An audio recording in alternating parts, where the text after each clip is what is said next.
Good morning and welcome to the fourth hour. Wake the kids, phone your neighbors, tell them Greg Belfrage is on the air, baby. It's great to be with you. Thank you so much. I got some more news to share with you, and some of this is a little bit crazy. We're going to take a look at, let's see where to start. There we go. I want to start with a little bit. Drones really are the issue, and what's going on with drones. And so I'm like, okay, what's happening with these drones? Let's go to X this morning. Here you see UFO mania. Very clear footage of a UFO, UAP drone in New Mexico. Look at that thing. I have no idea where that's coming from. There is some stuff here, though, that's interesting. This made me laugh out loud. Took down a drone this afternoon. It's a ceiling fan, for those of you who may not be aware. Clear image of a drone, UAP, UFO, captured over New Jersey. Look at that.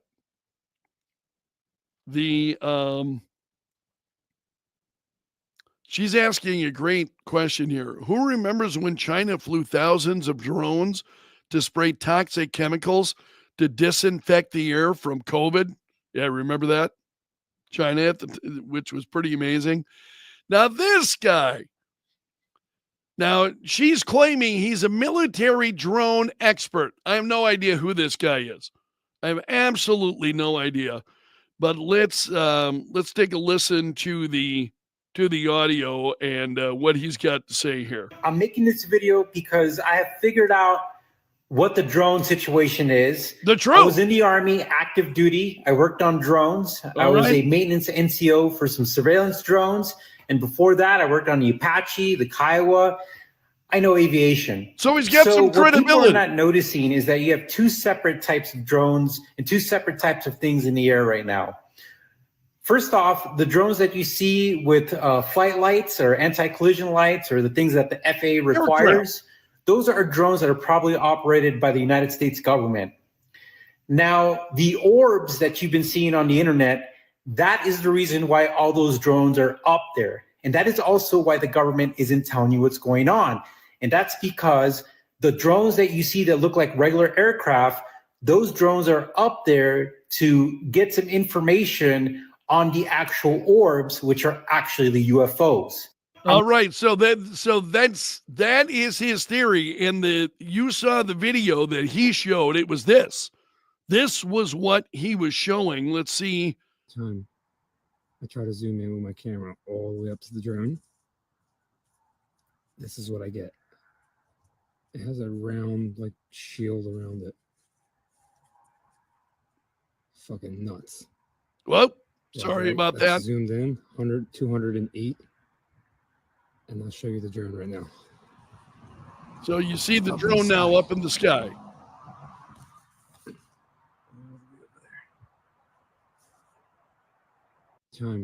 So that's it. That's it. So there is a lot of concern over what's going. Steve's got a great comment here.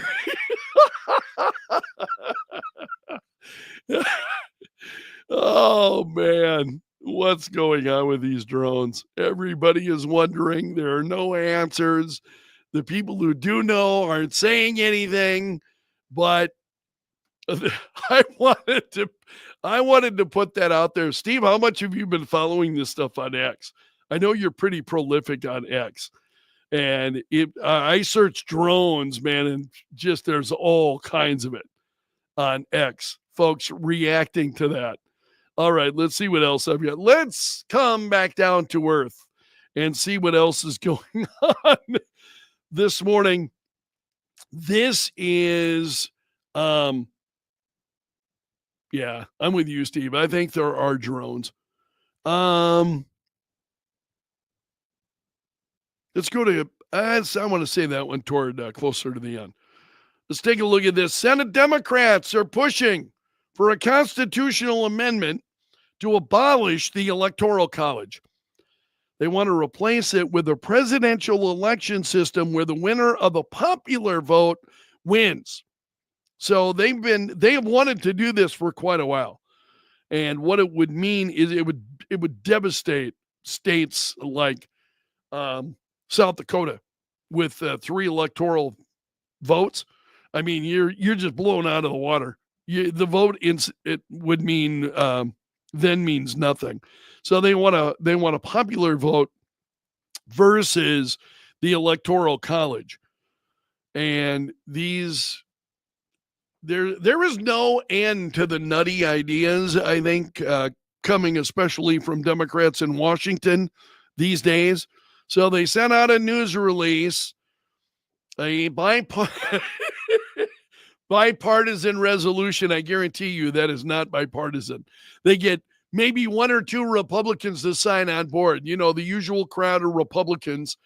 They get 1 or 2 of them to sign on board, and then suddenly it's bipartisan.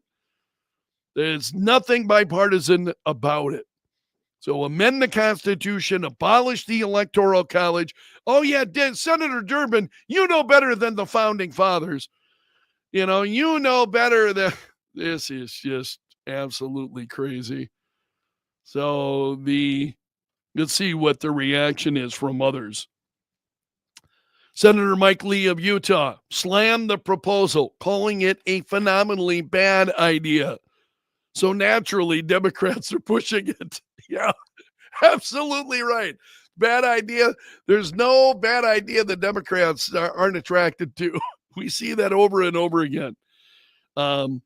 Representative Andy Biggs accused Democrats of wanting to trample the Constitution. So that's what Democrats are up to currently in Washington. They want to get rid of the Electoral College. They want to move to a popular vote. That just drives me absolutely crazy. I pulled this story up. I'm taking a look at this. Excuse me. If there was any additional news regarding that shooting at the Abundant Life Christian School. So this, I don't think there's anything new beyond what I already shared with you on the air this morning. So a teenage student and teacher were both pronounced dead. 5 other students were wounded. 2 of those students were in critical condition. I don't think there's anything new here. The shooter was pronounced dead on the way to the hospital. Self-inflicted wound. She had taken her own life. An alleged manifesto espousing angry, hateful views is circulating online that some social media users claim belong to her, but police have not yet been able to comment on it. So again, this is what I was saying on the air this morning. I think as we learn more, there'll be more information forthcoming, but you've got to give investigators time, I think, to sift through this. They also raided the family home last night of the shooter, busted through the front door, conducting a thorough search inside. That's why I clicked on this story, is that was new. I've not shared that on the air this morning. So they are doing a very thorough search, and it's very likely then that you and I will see more. Wow. And again, I hesitate because there's a lot of speculation that goes on out there. But Steve's saying, I'm seeing that she was a radical feminist that thought all men should be killed, including trans women, which of course are men. Yeah, it's really kind of nutty, I think, as to what we're seeing. And then there was one other story. I don't have a lot for you this morning because so much of it is just Donald Trump, and I've covered that pretty extensively on the air this morning. Was Donald Trump with the 70-minute news conference that he did yesterday from Mar-a-Lago, and he commits more news when he does a news conference than Joe Biden does in a month. I mean, it's just absolutely incredible. There was one other story at Breitbart regarding Kamala Harris and the future of Kamala Harris. Now, and I just thought, as far as Kamala Harris, it's over. I mean, it's over. Her time in the national spotlight, it's over. So they were talking about this on the Ingram Angle last night, and it was Alex Marlowe, who is the editor-in-chief at Breitbart. So they've got a story at Breitbart. Laura Ingraham said, "You're a California resident, and everyone knows how much I love the Golden State, lived there for a while, thought I would ultimately settle there, but is Kamala the answer for what ails them in California?" The question, I think, is, of course, absurd. Kamala Harris is not the answer for what ails anybody in this country. Marlowe says, "No, Laura, the big story here is what you said under your breath. They're trying to push her out of the national spotlight. There's been 3 major polls. She's polling in the high 30s or low 40s. There's not one other candidate out there who's even pulling in double digits. This is a nightmare for Democrats because she could coast through the primary and then have to run a long general election campaign in 2028 where she would ultimately get creamed." So what Democrats are doing is trying to get Kamala Harris no longer in national contention, that she's out. And he said, "We didn't like her in 2024. She has no vision, no authenticity, no policies, all of the word salad. The Democrats who are smart in the National Committee, they can't want that for 2028. Are there any Democrats who are smart on the National Committee? I'm just wondering. Sorry, said that out loud. So they want to force her on me and the rest of California. And sadly, we will probably accept her, which is just terrible." I don't know. Yeah, they probably will. Probably will. What is Steve's got something here? No, hold on. Click the wrong one. Sean popped in. I'll come back to you here in a moment, Sean. Steve says, "Okay, this is new. YouTube has given you a banner clarifying the result of the 2024 election." What? And so I'm going to have to check this out, see what Steve is actually referring to. And then Sean, Democrats sweeping Kamala aside to make room for Gavin Newsom, going to swamp spots. Now, keep in mind, Newsom he cannot run again. So he's done as governor of California. He's done. As to whether or not he's going to rise to a national prominence, he's more articulate, but it's the same stupid crap. I mean, it's the same stupidity. He's just able to articulate it. You know what I mean? That's it. He can articulate a thought, carry on it. It's not word salad, but it's no less offensive. At least much of what he's saying to me. That's my perspective on Gavin Newsom. I think Democrats have really got to, we'll see what happens. First of all, Democrats are not going to listen. They just seem stuck on stupid. And so I don't know whether it's Gavin Newsom, whether it's somebody else. I just don't see them. Their ideas are toxic to so many Americans. And I think this election just really, really showed that. And they rejected a lot of this nonsense. So a fresh face with the same bad ideas, they need a hell of a lot more than that. if the Democratic Party wants to be successful. They have literally lost the working class in America.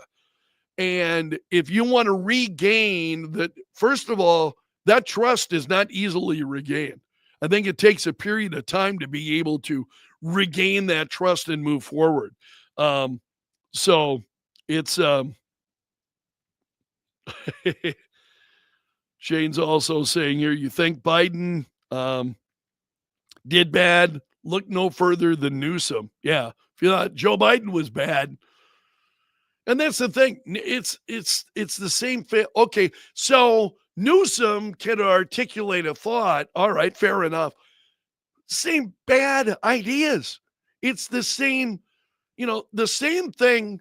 Democrats have got to realize they are just absolutely out of touch with Main Street. And until they do, and they start trying then to recapture a more moderate common sense, middle ground, they're lost. The left wing in the Democrat Party is just so polluted, that party, so poisoned it, that I just think it's toxic. So how do you recover from that as a party? Certainly not done with one person, certainly not done in a year. These are things that, again, it's the same thing that I said about this country. A lot of our policies and the directions in which this country has gone, that you don't undo all of those things at the drop of a hat. These are things that take an incredible amount of time, whether it's the border, whether it, the economy, all of these various things. Yeah, you can screw them up in a hurry, but you can't correct them in a hurry. And we have got years and years of, establishment politicians, whether it's in Washington and elsewhere. It's going to take some time to undo all of that mess. It's not very quickly or easily done. So for Democrats, if they think it's just as easy as getting let's get Kamala Harris out, let's get a new look, let's get somebody else in, I think it's going to prove to be a lot more challenging than that. It's pretty crazy. So I really don't have anything else for you today. Again, the big story this morning was both the shooting, which I've already brought you up to speed on, and then Donald Trump's comments from yesterday, holding his first news conference as president-elect, 70 minutes. Donald Trump, one of the things I admire about him is he is absolutely unafraid to talk to the press and to answer their questions.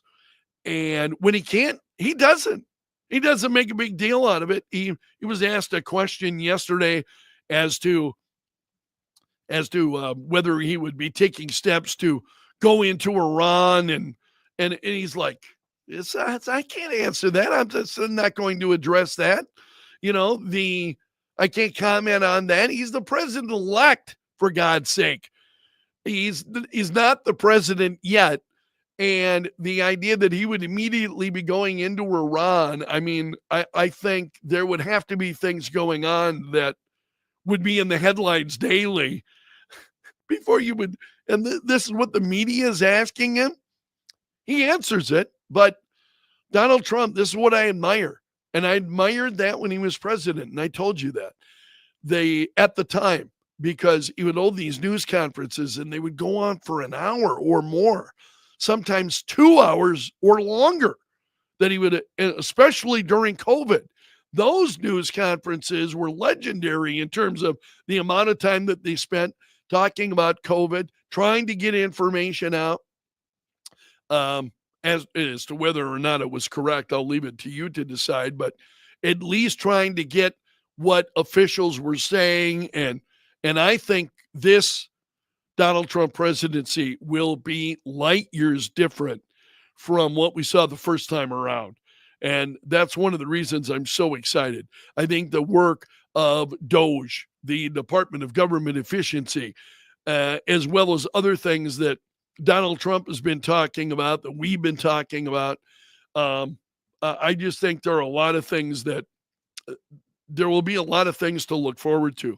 But as I mentioned to you on the air this morning, the Biden administration and the things that they are doing on their way out the door, that destruction of the remaining portions of the border wall that the Biden administration had been sitting on, and now they're trying to sell them for, I mean, literally almost giving them away, trying to make it harder for Donald Trump to complete his work on the wall. If you want to know what the Democratic Party stands for, that's it. I mean, that is it. So Gavin Newsom, or, getting Kamala Harris out of the picture, their problems are way beyond stuff like this. And I never thought I'd hear myself saying this, but when we talk about the deep state, look at what's going on with the deep state. And are they the ones who are responsible then for trying to eliminate those sections of border wall before Trump comes into office? That's going to be very, very interesting to see. Where did that word come from? I think you and I deserve to know. Who was it who was responsible for that, for making that decision that to literally give away, and at the price that they are selling it at, they literally are giving it away, those sections of border wall? And what else is anybody else going to use those for? I mean, I look forward to learning more and hearing about who was responsible for that, because that's the kind of stuff. This is why we need Doge. You got to root those people out of the federal government. Those folks have got to be gone. Those are the kinds of problems that we're facing. And I'm going to leave it there, I think, for today before I get myself into hot water. We're at the 20-plus minute mark. So thanks so much for letting me join you this morning. If you would, hit the like button. And I want to remind you again, I'm going to be on vacation next week, so there will be no Greg Belfrage show coming up next week. Monday in particular is going to be difficult. I mentioned to you yesterday, I would like to do some of these live shows from home. And maybe at the same time, because I'm up by then. I will have a chance to go through the news, maybe do a short version of what I would be doing on the radio that day if I were on the air. Not on Monday, because I'll be very busy. Katie and I are getting married on Monday, and trying to get everything set up. And so I got all of these. I'm nervous. I'm a nervous guy. I get very nervous. I want all these details set, and I want to know what we're doing. And so I've been working on that the last few days. So nothing on Monday. Expect silence from me on Monday. Maybe a few photos on Facebook for those of you who follow me there. Otherwise, I would like to do the fourth hour from home. So we'll see about that. I'll see about making that a reality next week. So let's leave it there for today. Thanks so much for being here. I appreciate all of you. I appreciate your comments, the things you have to say, the emails that you send. You need to drop me a line anytime at greg.belfridge@kelo.com. I really do appreciate hearing from you. Even if you don't get a response, I do read them. So thank you so much for being here. Means a lot to me. You take care. Have a great Tuesday. See you again soon. So long until tomorrow, my friend.